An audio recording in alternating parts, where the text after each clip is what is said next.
Bottoms said she ordered the firings of 2 of the 5 officers involved in the traffic stop after reviewing the body camera footage with Police Chief Erika Shields.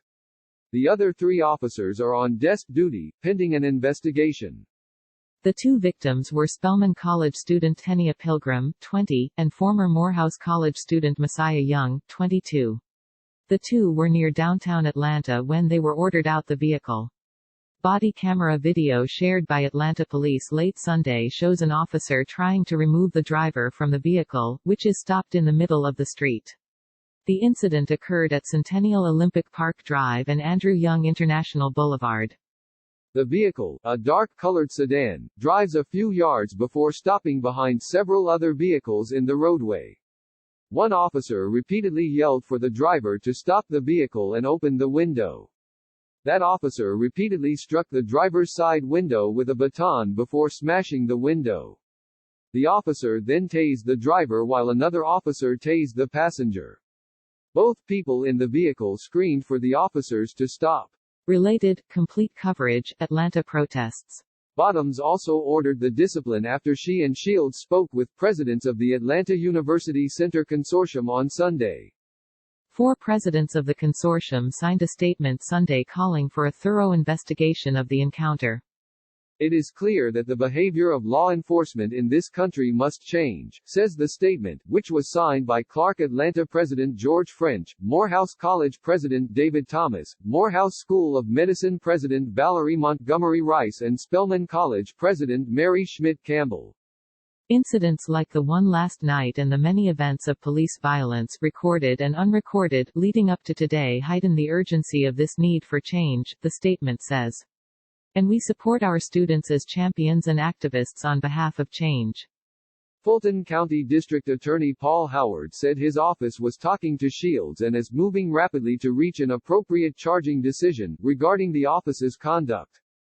Bottoms promised to set a new standard for police misconduct moving forward, as protests have rocked cities across the nation over Floyd's death, which was captured on a disturbing video of him gasping for help as a white Minneapolis policeman kneed his neck to the street on May 25.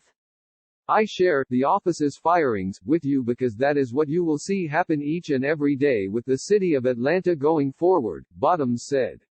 Our attitudes toward how we not only police our communities, but how we respond to policing our communities, has to change.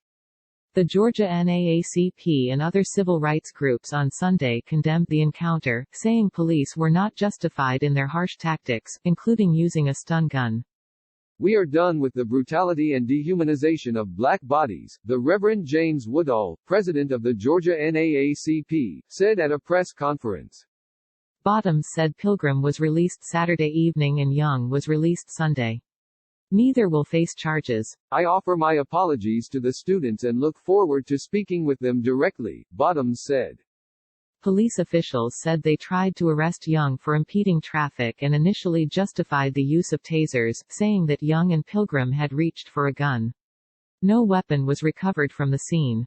Vince Champion, Southeast Regional Director for the International Brotherhood of Police Officers, said the decision to fire the 2 officers was premature. There's a process. There's an investigation, he said. Then you determine what actually happened. Champion said he saw the video that led to the office's dismissal.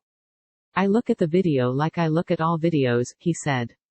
I don't know what happened prior to. We don't know why that car was stopped. Until we know what happened, we don't know if the officers did anything wrong or not. He said the arrests could have a chilling effect on officers out on the streets as the city prepared for another night of protests. Bottoms said she understood that her officers were working long hours under an enormous amount of stress, but the use of excessive force was never acceptable. Her remarks came days after a speech she gave condemning the looting and property damage following the first-wave protests over Floyd's death. The speech won the praise of national commentators. But some argued that this is a moment that should inspire Bottoms and city leaders to aggressively address the social, economic and political issues that led to this weekend's unrest. Bottoms said that recent events involving police brutality demand swift action. We no longer have the benefit of time, Bottoms said. Young was taken to Grady Memorial Hospital Saturday for treatment. He was released Sunday morning, his representatives said in a news release.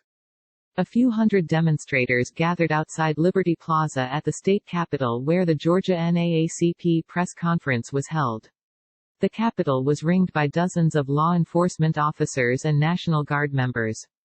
Woodall and other speakers called on lawmakers to repeal legislation that they say unfairly targets Black Americans, including a repeal of citizens' arrest laws, the blocking of legislation that would outlaw elimination of cash bonds, and gang legislation championed by Governor Brian Kemp. Literally right across the street we have military soldiers and personnel attempting to stop protesters, Woodall said. Staff writers Christian Boone and Alexis Stevens contributed to this report. Download the new AJC app. More local news, more breaking news and in-depth journalism. AJC.com. Atlanta, News, Now.